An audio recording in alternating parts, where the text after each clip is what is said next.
Imagine pouvoir acheter, en une seule transaction, une petite part de centaines d'entreprises différentes. Sans avoir à choisir toi-même chacune d'entre elles, ni à surveiller chaque entreprise individuellement.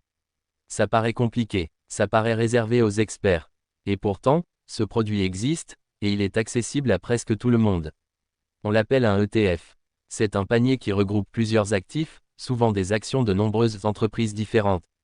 Et qui se négocie en bourse, exactement comme une action individuelle. Quand tu achètes une part de cet ETF, tu achètes indirectement une toute petite fraction de chacune des entreprises contenues dans ce panier. La plupart des ETF sont construits pour suivre un indice précis. C'est-à-dire une liste d'entreprises sélectionnées selon des règles définies, souvent basées sur leur taille ou leur secteur. Si l'indice regroupe 500 grandes entreprises, l'ETF va détenir des parts proportionnelles de chacune de ces 500 entreprises. Le fonds ne choisit pas selon ses préférences. Il suit simplement la composition de l'indice. Voici l'un des principaux avantages, la diversification automatique. Si une seule entreprise, dans cet ensemble, traverse une période difficile, son impact sur l'ensemble du panier reste généralement limité, car elle ne représente qu'une petite fraction du total. Comparé à investir tout son argent dans une seule entreprise, ce mécanisme réduit une partie du risque individuel. Un autre avantage souvent mis en avant concerne les frais. Comme un ETF suit simplement un indice, sans nécessité d'analyse individuelle poussée de chaque entreprise.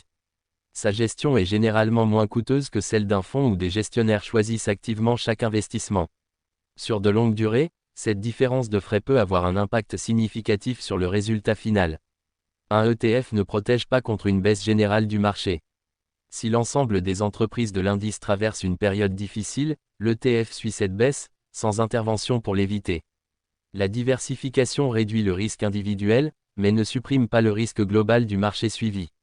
Il existe une grande variété d'ETF, suivant des indices très différents, un marché national, un secteur précis, une zone géographique, ou même des matières premières.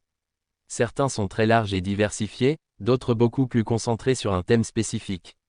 Le niveau réel de diversification dépend donc entièrement de l'indice suivi, pas simplement du fait qu'il s'agisse d'un ETF.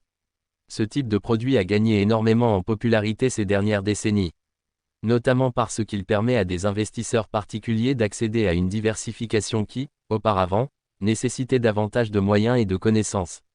Il est devenu un outil central dans de nombreuses stratégies d'investissement à long terme, notamment pour la préparation de la retraite. Avant de choisir un ETF, regarde précisément quel indice il suit. Regarde les frais de gestion annuels appliqués. Regarde le niveau réel de diversification, combien d'entreprises, dans combien de secteurs et de pays différents.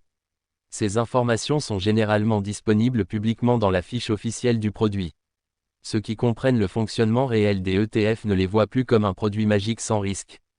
Ils comprennent qu'ils réduisent certains risques, sans les supprimer totalement. Ils comprennent aussi que tous les ETF ne se valent pas, selon l'indice suivi et les frais appliqués.